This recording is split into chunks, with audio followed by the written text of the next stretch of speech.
mata mereka berdua dan mereka tahu bahwa mereka telanjang. Lalu mereka menyemat daun pohon ara dan membuat cawat. Saudara yang dikasihi Tuhan, kita melihat di dalam Kejadian pasal 3 ini, firman Allah ini menyatakan bahwa dosa itu bukan hanya sekedar perbuatan terang-terangan yang menyebabkan kesulitan, kesengsaraan, penderitaan, bahkan hal-hal yang menyakitkan terjadi dalam kehidupan ini. Bukan hanya itu, tapi lebih dari itu, bahwa dosa ini adalah suatu tindakan, suatu perbuatan yang sudah melawan Allah, memberontak kepada Allah. Dan itu jelas. Itu jelas. Kenapa? Sebab buah yang mereka makan ini adalah buah yang dilarang oleh Tuhan. Tidak boleh. Sebab kalau mereka makan, mereka mati. Itu kata firman Tuhan. Kalau dimakan, mati.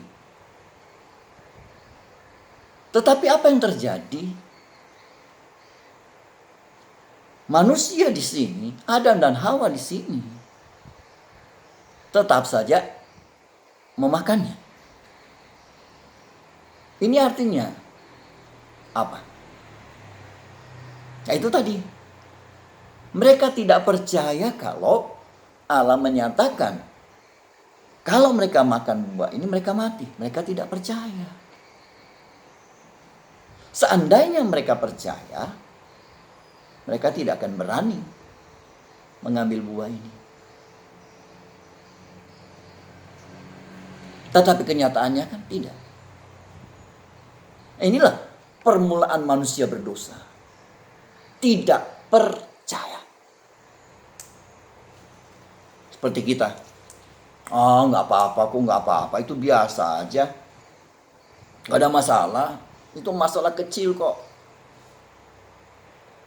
Tidak. Di hadapan Tuhan, kecil atau besar, harus dipertanggungjawabkan. Itu Allah kita. Kalau manusia di dunia ini kurang-kurang lebih saja. Ya kurang lebih oke-oke saja.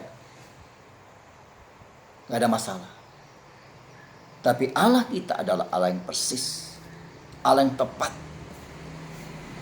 Segala sesuatu yang dilakukan harus benar-benar sesuai dengan kebenaran.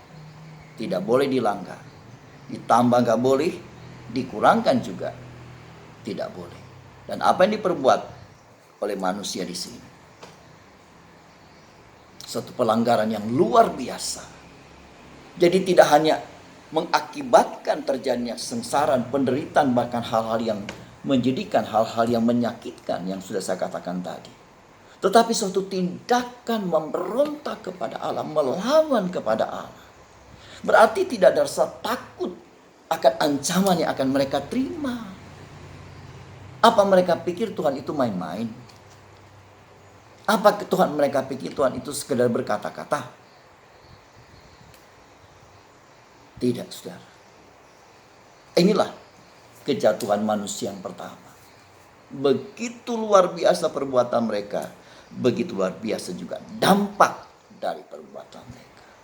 Dan apa yang Tuhan katakan itu benar-benar terjadi, karena Allah tidak pernah bermain-main dengan firman-Nya. Sekali Dia berfirman, firman itu pasti digenapkan. Karena itu bagi kita harus menjunjung tinggi firman Allah di atas segalanya. Apapun yang Allah firmankan untuk kehidupan kita, itu ya dan amin yang harus kita imani. Kita manfaatkan. Karena di dalam firman Allah itu ada kekuatan, ada kuasa yang sanggup mengerjakan kehidupan kita. Untuk supaya kehidupan kita menjadi sesuai dengan kehendak-Nya Dia. Jangan coba-coba kita meringankan firman Allah. Jangan coba-coba kita menganggap sepele firman Allah itu. Dia adalah kehidupan kita. Dia adalah keselamatan kita. Dia adalah segalanya dalam kehidupan kita. Tuhan menolong kita semua agar supaya kita tidak mengabaikan firman Allah itu, walaupun hanya satu kata saja, bahkan satu titik. Karena Yesus berkata satu iota, satu titik dari firman Allah itu tidak akan berlalu. Kita perhatikan kembali dalam ayat yang ke-7. Maka terbukalah mata mereka berdua, dan mereka tahu bahwa mereka telanjang. Lalu mereka menyemat daun pohon ara dan membuat cawat. Kita lihat apa yang terjadi pada Adam dan Hawa di sini. Adam dan Hawa ini ditempatkan di Taman Eden oleh Tuhan. Dan mereka diberi kepercayaan untuk mengusahakan mengerjakan taman ini. Dan segala sesuatu ada di dalam genggaman mereka.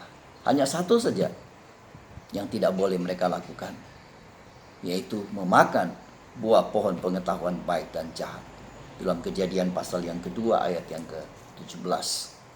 Hanya itu saja. Segalanya silahkan. Apa yang kurang yang Anda berikan? Cuma satu itu saja yang tidak boleh. Tetapi manusia sudah melupakan kebaikan Allah yang memberikan segalanya, lalu kemudian mengambil sesuatu yang dilarang oleh Allah. Cuma satu, bukan dua, bukan tiga, satu itu saja. Apa gerangan yang ada di hati manusia? Apa gerangan yang ada di pikiran manusia sampai begitu nekat untuk melanggar perintah Allah? Itulah kelemahan-kelemahan manusia. Tidak berdaya dalam pengaruh kuasa kegelapan. Sehingga ketika sesuatu datang mempengaruhi, mengobok-obok pikiran, perasaan hatinya, maka konsekuensi yang terjadi adalah pegangannya terhadap firman Allah itu goyah.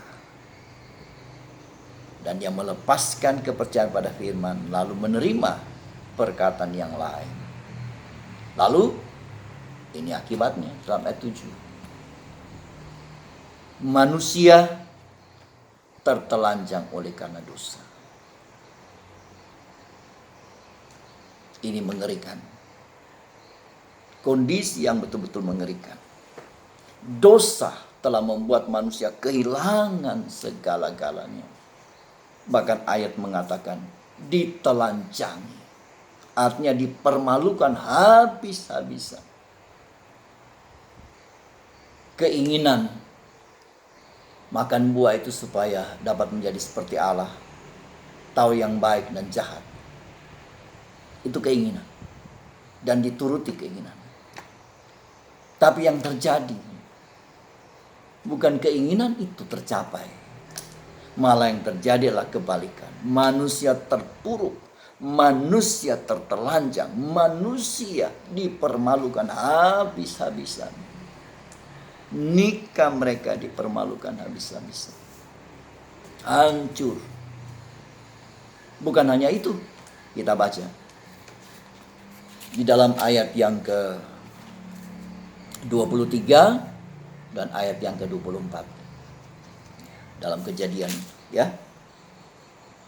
Kejadian 3. Lalu Tuhan Allah mengusir dia dari Taman Eden supaya ia mengusahakan tanah dari mana dia diambil. Manusia itu dari debu tanah. Jadi diusir, ya.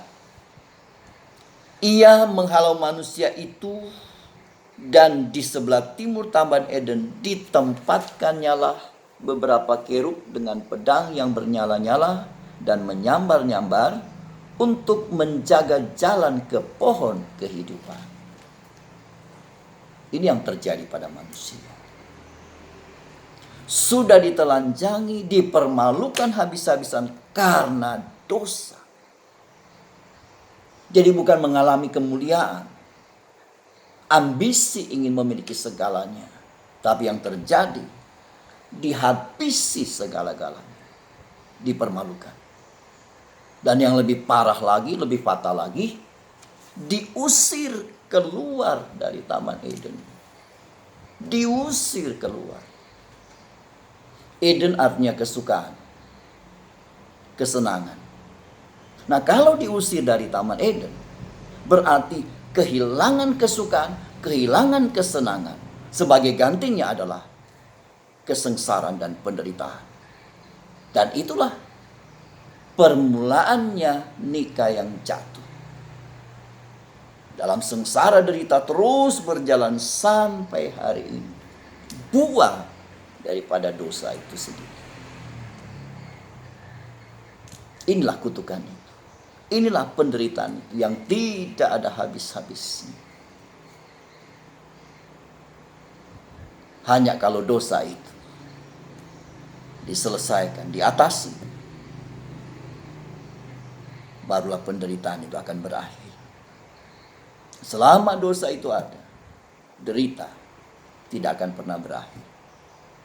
Bahkan akan berujung pada kebinasan yang kekal.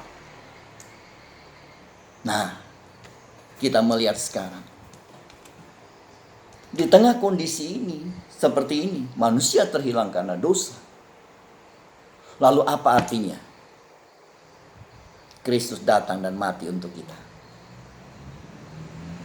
Apa artinya kita memperingati tentang Kristus yang sudah mati untuk kita? Disinilah peranan kematian Tuhan menjadi sangat berharga, menjadi sangat penting artinya dalam kehidupan kita. Karena itu kematian Kristus bukan peringatan, tapi fakta kuasa kasih Tuhan dinyatakan. Untuk siapa? Untuk saya dan saudara yang sudah terhilang karena dosa. Dan itu dimulai dari Adam dan Hawa. Jadi saudara yang dikasihi oleh Tuhan, dalam keadaan terhilang oleh karena dosa, maka Allah telah menyatakan kasih-Nya yang luar biasa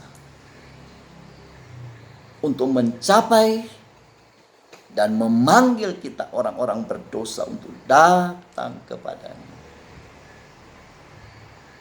Karena kalau Dia tidak memulai, apakah manusia akan memulai? Tidak.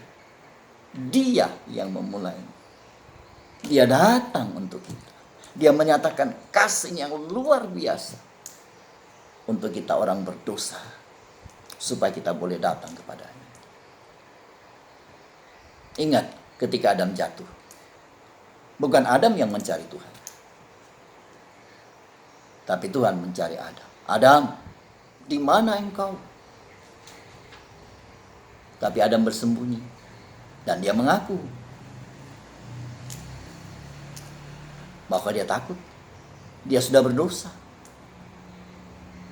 Jadi manusia dicari oleh Tuhan justru di saat manusia terpuruk dalam dosa. Jadi Allah tidak biarkan.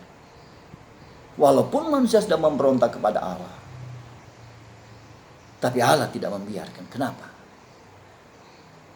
Sebab cuma Dia yang bisa menolong manusia dari dosa. Tanpa Dia, manusia tidak akan pernah tertolong, bahkan selamat. Oleh karena itu tadi saya katakan, di tengah-tengah keadaan manusia yang terhilang itu, Allah telah menyatakan kasih-Nya yang luar biasa. Untuk apa? Untuk mencari, untuk memanggil kita orang-orang berdosa datang kepadanya. Inilah hakikat kematian Tuhan untuk kehidupan kita. Allah tahu bahwa kalau Dia tidak memanggil kita, Dia tidak mencari kita, maka tidak seorang pun akan bisa selamat. Tidak seorang pun akan bisa selamat. Karena di dalam Kisah Rasul 4 ayat 12, di sana dikatakan bahwa manusia diselamatkan hanya oleh Dia. Tidak ada keselamatan di dalam siapapun selain di dalam Tuhan. Saudara baca dalam Kisah Rasul 4 ayat yang ke-12. Sebab apa? Sebab memang kondisi manusia ini sudah dosa. Manusia mau menolong manusia mustahil. Bicara korban. Korban apa yang bisa menolong manusia? Korban binatang. Nggak juga bisa menolong manusia. Atau korban-korban yang lain. Juga nggak bisa. Hanya korban Kristus. Hanya kematian Tuhan yang dilanjutkan dengan kebangkitan Tuhan. Itulah yang bisa menolong. Yang bisa menyelamatkan kehidupan kita manusia. Dan itulah kita bersyukur. Karena dia sudah mau mati untuk kita. Dia sudah mau datang memberikan kehidupannya hancur untuk kita. Supaya kita memperoleh keselamatan di dalam Tuhan. Tanpa kehadiran Tuhan, tanpa kematian Tuhan, saya dan saudara, bahkan seluruh umat manusia, tidak akan dapat terselamatkan. Saudara yang dikasihi oleh Tuhan, keselamatan adalah yang nomor satu dalam kehidupan kita, bukan yang lain. Karena kita boleh punya segalanya. Kita boleh punya harta kekayaan, boleh punya kekuasaan, boleh punya pangkat, jabatan, kedudukan, dan apa saja kita bisa miliki dalam kehidupan ini. Tapi kalau kita sudah tidak selamat, semuanya itu nol. Semuanya itu tidak ada artinya dalam kehidupan kita. Jadi jangan kita bangga kalau kita punya kekuasaan. Jangan kita bangga kalau kita punya segalanya. Bukan itu. Itu hanya pelengkap saja ketika kita hidup di dunia ini. Tapi yang terutama adalah bagaimana kita selamat. Dan keselamatan itu hanya dari Tuhan. Keselamatan itulah pemberian Tuhan, anugerah Tuhan. Melalui Tuhan Yesus Kristus yang sudah datang ke dunia, mati, bangkit untuk saya dan saudara. Tanpa itu, kehidupan kita tidak akan tertolong. Jadi jangan menyia-nyiakan keselamatan itu. Jangan tukar keselamatan itu dengan hal-hal yang lain. Keselamatan yang sudah kita miliki harus terus dikerjakan. Di samping kita bekerja, berusaha demi kebutuhan hidup kita manusia secara daging. Tapi jangan dibalik. Keselamatan kita abaikan, lalu kita fokus kepada kebutuhan-kebutuhan manusia daging kita. Nanti kita akan menyesal. Karena keselamatan bisa sirna kalau yang kita perbuat adalah hal-hal yang melanggar hukum Allah. Hal-hal yang tidak sesuai dengan kehendak Tuhan. Kalau keselamatan hilang, dengan apa kita mencari? Kalau harta hilang, kita masih bisa bekerja. Kedudukan hilang, kita masih bisa berusaha. Tapi kalau selamat, karena itu hanya anugerah Tuhan. Karena itu mari kita berusaha mengerti arti kematian Tuhan itu bagi kehidupan kita.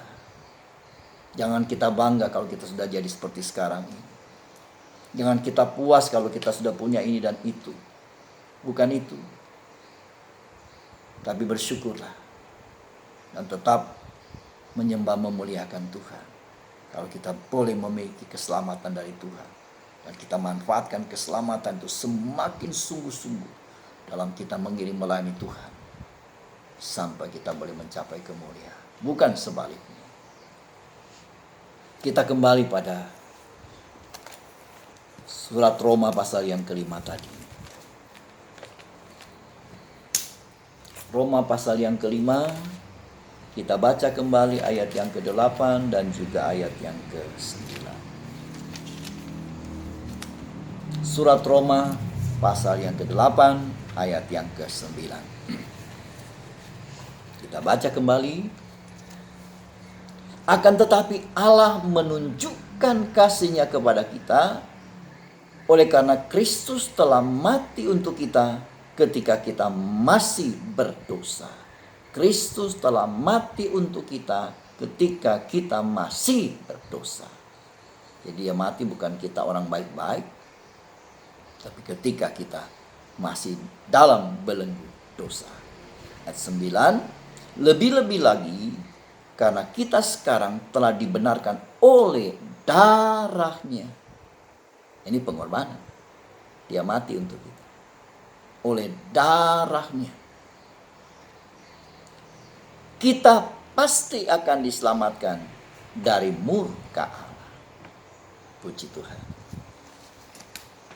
Sidang jemaat yang dikasihi oleh Tuhan. Kita melihat di saat-saat kegelapan dosa begitu menyelimuti hidup manusia, begitu menguasai hidup manusia. Di saat itulah Kristus dijadikan dosa, bahkan mati untuk saya dan untuk saudara, bahkan untuk semua manusia. Manusia dibelenggu dalam kegelapan dosa ini. Siapa yang bisa tolong? Gak ada. Bagaimana manusia melepaskan? Juga gak bisa. Nah, di kondisi inilah Dia sudah datang untuk kita. Dia dijadikan dosa dan Dia mati untuk kita. Ini Kristus. Saudara, ini adalah kenyataan kasih Allah yang melampaui segala-galanya. Mengatasi segala-galanya. Kasih Allah yang begitu kuat. Dan Dia rela menanggung semua hukuman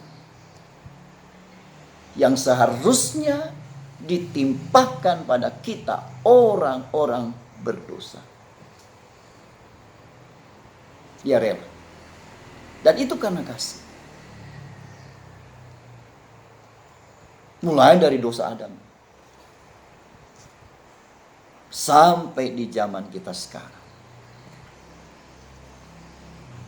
Dia rela menanggung semua. Karena kasih-Nya yang luar biasa. Seharusnya kita. Karena apa yang kita tabur, itu yang kita tuai. Kita menabur dosa, seharusnya kita menuai hukuman. Tapi yang terjadi adalah Dia sudah datang. Dia sudah mati untuk kita. Dan oleh darah-Nya ini, Dia menanggung semua hukuman yang seharusnya ditimpakan dalam kehidupan kita. Berapa kasih Allah? Kasih Allah yang sangat luar biasa. Kasih Allah yang menjangkau lebih dari kejatuhan kita manusia.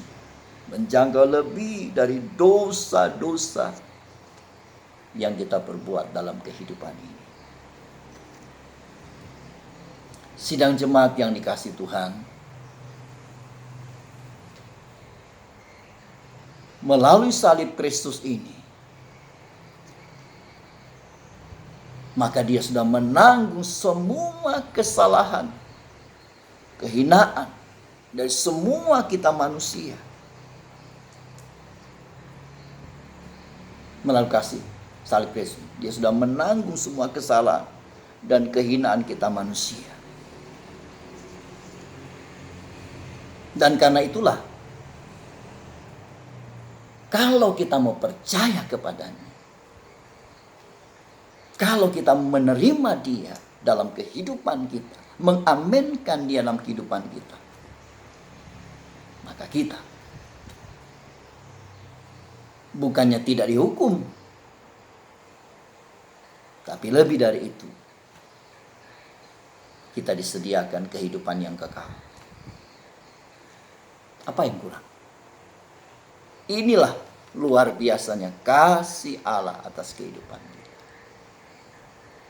Dia datang bukan hanya menanggung dosa untuk kita, menanggung kehinaan, menanggung hukuman untuk kita, supaya kita terlepas dari itu, terbebas dari semua itu. Sehingga dengan demikian, supaya kita bisa percaya kepadanya, dan sebagai akibat dari kita mau percaya, menerima dia, kita diberikan, dijaminkan satu kehidupan yang luar biasa, yaitu kehidupan yang kekal. Nah, masalahnya sekarang adalah sejauh mana kita percaya kepadanya. Sejauh mana kita mau datang kepadanya, kita mau merendahkan diri di hadapannya. Itu akan menentukan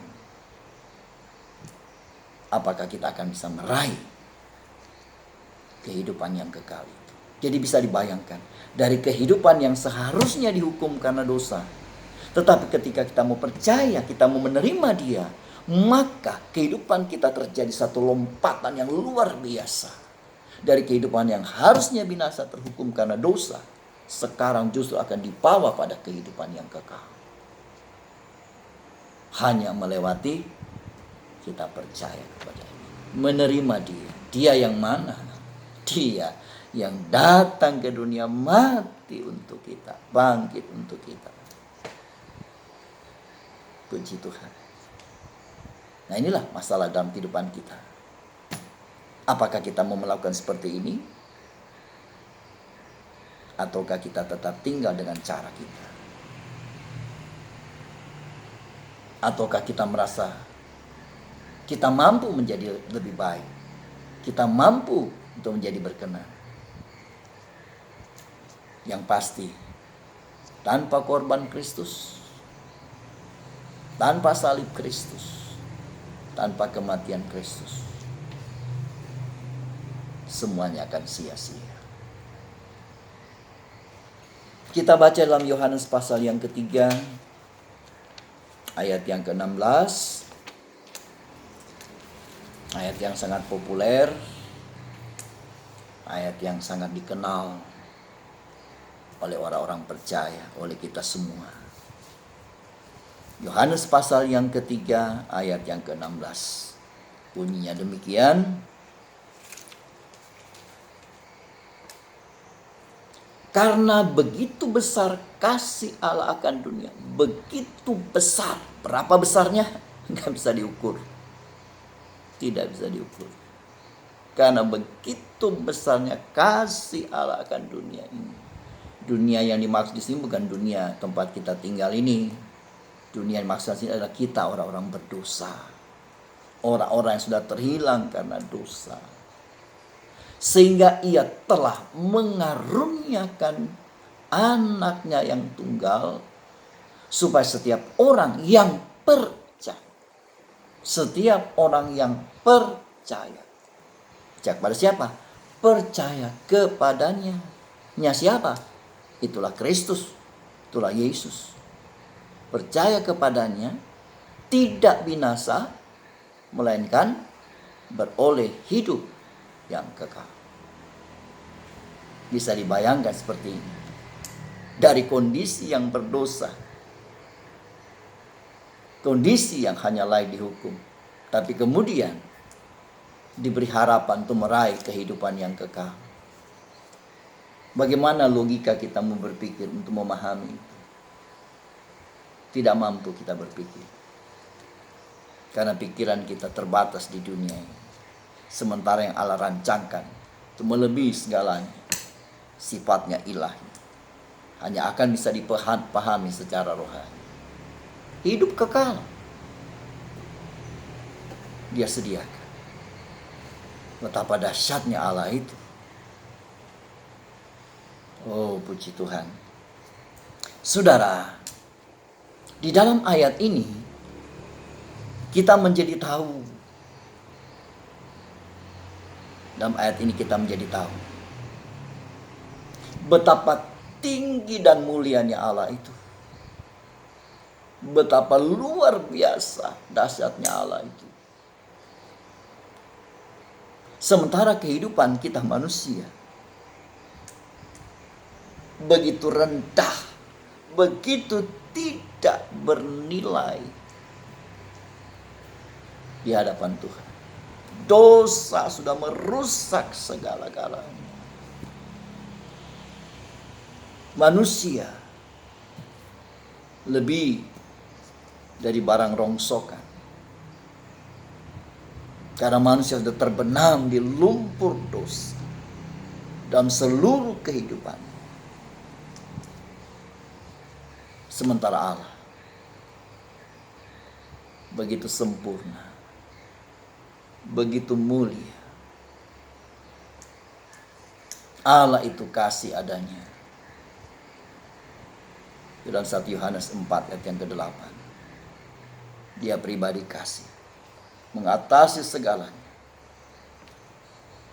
Dan kalau kita bicara tentang kasih, kasih itu tidak dapat diukur. Jadi ketika ayat mengatakan karena begitu besar kasih Allah, tadi saya sudah katakan berapa besar kasih Allah, tidak bisa diukur. Tidak bisa dikalkulasi pakai apapun. Kalau saudara baca di dalam surat Efesus 3 ayat 18, di sana dikatakan betapa lebar, panjang, tinggi dan dalamnya kasih Allah itu. Lebar, panjang, tinggi, dalam kasih Allah. Jadi kalau ambil luasnya, panjang kali lebar kali tinggi kali dalam, berapa hasilnya?